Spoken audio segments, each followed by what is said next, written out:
Up next, we have a film often hailed as one of the finest of all time, up there with Citizen Kane, Casablanca, and The Room. I did not hit her. It's not true. It's bullshit. I did not hit her. I did not. Oh, hi, Mark. You know it even if you don't. You recognize it even if you've never seen it. But if you have, you know why it easily cracks the top 10. Number 6, Taxi Driver. This is De Niro at his best, at his most manic. Here he's a caged animal, a character so unpredictable you don't know whether to root for him or run away. The script was penned by Hollywood icon Paul Schrader, who's apparently lost his mind. The look of the film is perfect, the blues of the city, the greens of Bickle's army jacket, not to mention his biker gang haircut, all of which helps to set this film apart from a visual perspective.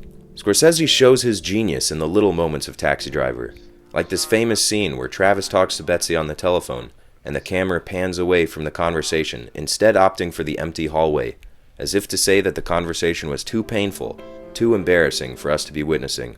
Most directors today, and all of them in 1976, would have gone in close for that scene, but it takes a true artist like Martin Scorsese to show the audience what they need to see, not what they want to see. Marty makes a cameo himself in this one, playing a memorable passenger. See the woman in the window? I want you to see that woman because that's my wife. Also in the movie is a young Jodie Foster, whose appearance in the film indirectly led to the attempted assassination of President Ronald Reagan. Shooter John Hinckley Jr. is now out of prison and has a series of folk music albums available for purchase now. There's an infamous story of Scorsese nearly losing his mind during the making of Taxi Driver. Marty said, I'm having a big problem. You got to come look at the last scene. I hadn't seen any of the movie. And you said, I just want to show you the shootout at the end. And Marty said, okay, I showed it to you because the studio is telling me I have to cut it. They're telling me we're going to get an X rating. I've got to cut the scene. Or I've got to cut all the blood out. I got to cut the fingers coming off when the gun goes off. I got to cut the overhead shot with all the gore and all the long camera that goes all the way where you took the roof off and shot straight down. Marty used to become quite apoplectic, especially with studio people.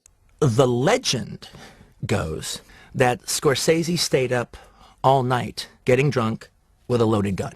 And so Marty was actually plotting murder at that point. And could he get away with it? But here's what it turned out. You had a great idea. Explain what you did. Desaturate the color. He desaturated the color. Turning what was candy apple blood red into a more burgundy blood. And the MPAA gave him an R rating. The film went on to win no awards, losing in 1976 in many cases to... And the winner is Rocky.